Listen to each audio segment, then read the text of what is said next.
আজকে আমি আপনাদের সঙ্গে পাকিস্তানের বিখ্যাত খাবার কড়াই চিকেন রেসিপি শেয়ার করব। প্রথমে আমি এখানে তেল দিয়ে আদা রসুন দিয়ে একটু ভালোভাবে ভেজে নেওয়ার পর এরপর যে আমি 1 কেজি গরুর মাংস দিয়ে দেবো।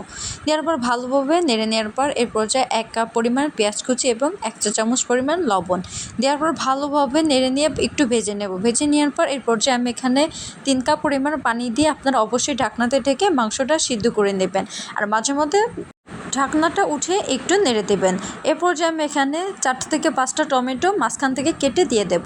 দেওয়ার পর আপনারা অবশ্যই ঢাকনাতে ঢেকে নেবেন। যখন টমেটো সিদ্ধ হয়ে আসবে এরপর যে উপরে এই চামড়াটা উঠিয়ে নেব। উঠিয়ে নেওয়ার পর ভালোভাবে নেড়ে নিতে হবে যাতে করে টমেটোটা ভালোভাবে পেস্ট হয়ে যায়। এরপর যে আমি এখানে কিছুটা ফেটিয়ে রাখা টক দই দেব। দেওয়ার পর এটা ভালোভাবে নেড়ে নিতে হবে। 10 মিনিট ভালোভাবে নেড়ে নেওয়ার পর এরপর যে আমি এখানে 2 টেবিল চামচ মরিচের গুঁড়া দিয়ে দেব। দেওয়ার পর ভালোভাবে নেড়ে নিতে হবে। এরপর যে আমি এখানে ভাজা জিরা 1 চামচ এবং গরম মশলা 1 চা চামচ এবং হাফ চা চামচের একটু বেশি আমি গোলমরিচের গুঁড়া দিয়ে দেবো। দেওয়ার পর এটা ভালোভাবে নেড়ে নিতে হবে। আপনাদের মাংসটা যখন সিদ্ধ হয়ে আসবে তখন এই মশলাগুলো দেবেন। দেওয়ার পর ভালোভাবে নেড়ে নিতে হবে। এভাবে 10-15 মিনিট ভালোভাবে নেড়ে দেবেন যাতে করে এই মশলাগুলোর কাঁচা সেন্টটা চলে যেতে পারে। এরপর যে আমি এখানে 4-5টা মরিচ কুচি করে রেখেছি সেটা দিয়ে দেবো। এটা দেওয়ার পর 10-15 মিনিট ভালোভাবে নেড়ে নিলে এই তো আমাদের পাকিস্তানি চিকেন কড়াই রেসিপি তৈরি। আপনারা একবার হলেও বাসায় ট্রাই করে দেখবেন। এটা খেতে খুবই মজা। আশা করি ভিডিওটা আপনাদের অনেক ভালো লাগবে।